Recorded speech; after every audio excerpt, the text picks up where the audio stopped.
I would still like to know what the scientist thinks creativity is, more detailed sense. I don't know, I'd say creativity is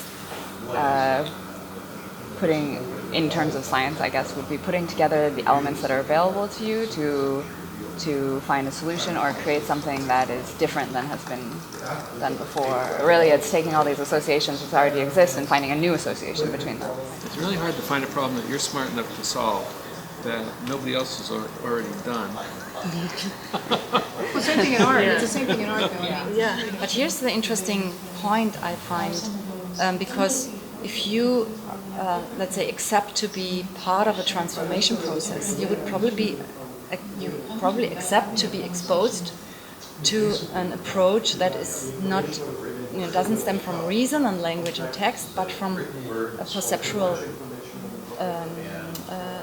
context. You said emotions and images, associations, and the question is how could you come in there? How would that work for you? I would really like to be able Or if you to speak up, I can hear take some of away you. from this experience. How was I able to communicate an idea, and they really took something from it. They really, translated it into their own understanding, and when I see what they created, it had meaning, and it wasn't just a lost, we weren't able to at some point, I guess. Now, you got to be careful here, because in physics, these are very programmatic. They mean certain things. Exactly. Certain things are possible, other things are not possible. Right.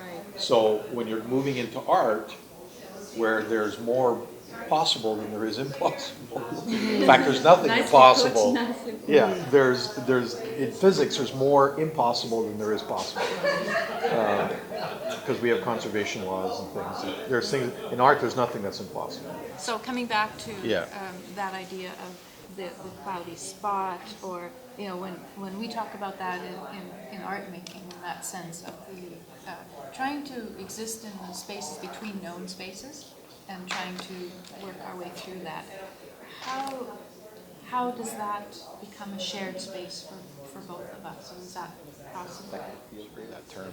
We don't want cloudy spots in physics. Yeah. No. We're trying to remove the cloud. We're trying to remove the cloud. We're trying to remove the fog.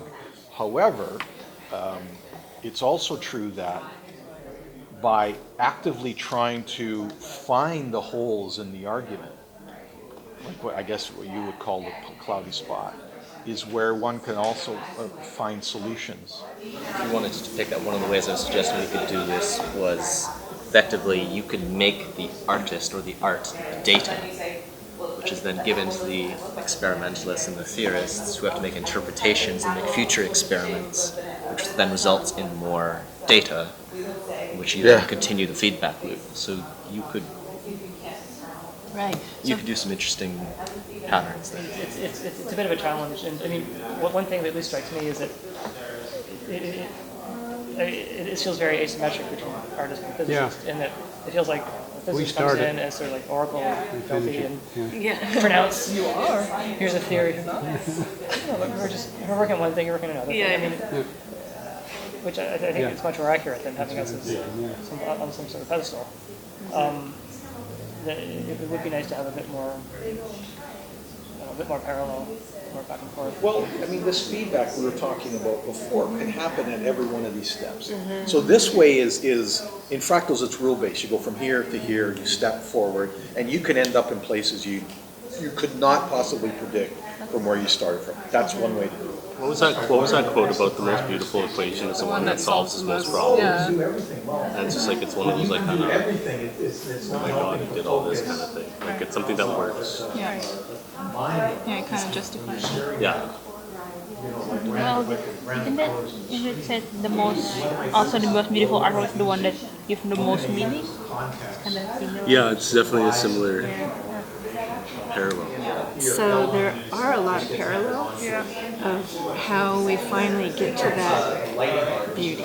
Right. It's pretty complicated.